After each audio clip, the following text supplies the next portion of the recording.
સુરતમાં આગામી 4 થી 5 દિવસ હીટવેવની આગાહી છે। સુરત નવી સિવિલ હોસ્પિટલ એલર્ટ મોડમાં છે। 10 બેડનું ખાસ હીટવેવ વોર્ડ તૈયાર કરાયો છે। વોર્ડમાં વેન્ટિલેટર સહિત ઇમરજન્સીની સુવિધા ઉપલબ્ધ છે। ઓપીડી અને ઇમરજન્સીમાં 15 થી વધુ કુલર મુકાયા છે। ડોક્ટર નર્સિંગ સ્ટાફને સનસ્ટ્રોક માટે ખાસ ટ્રેનિંગ અપાઈ છે।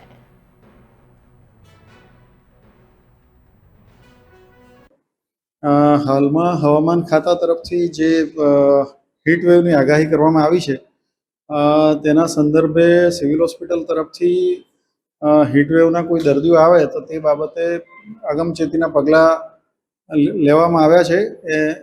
આવા કોઈ દર્દીઓ આવે તો એના માટે ટ્રોમા કેર સેન્ટરમાં અને તેમજ બીજો એક 10 બેડનો વોર્ડ પણ બનાવવામાં આવ્યો છે, જેથી એમાં વેન્ટિલેટર સહિતની તમામ ઇમરજન્સી સુવિધાઓ ઉપલબ્ધ છે।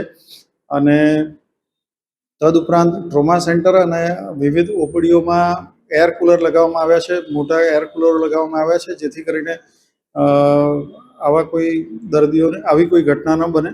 તદુપરાંત લોકોને ખાસ કરીને સાવચેતીના પગલાં રૂપે એવું જણાવવામાં આવે છે કે બપોરે 12 થી 4 દરમિયાન બને ત્યાં સુધી બહાર નીકળવાનું ટાળે અને એમાં પણ ખાસ કરીને વૃદ્ધો કે બાળકો કે પ્રેગ્નન્ટ મહિલા હોય તે વધારે વલ્નરેબલ હોય છે, તે લોકો ખાસ કરીને આ સમય દરમિયાન બહાર ના નીકળે અને કોઈક સંજોગોમાં ઇમરજન્સીમાં બહાર જવું પડે તો માથે ટોપી કે ભીનું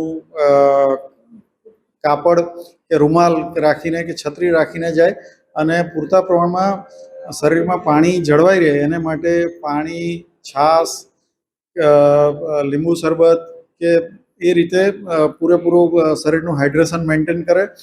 ઓઆરએસના પડીકા પણ અહીંયા ફ્રીમાં મળતા હોય છે। ઓઆરએસ વધુ પ્રમાણમાં લે જેથી કરીને એનું હાઇડ્રેશન મેન્ટેન થાય।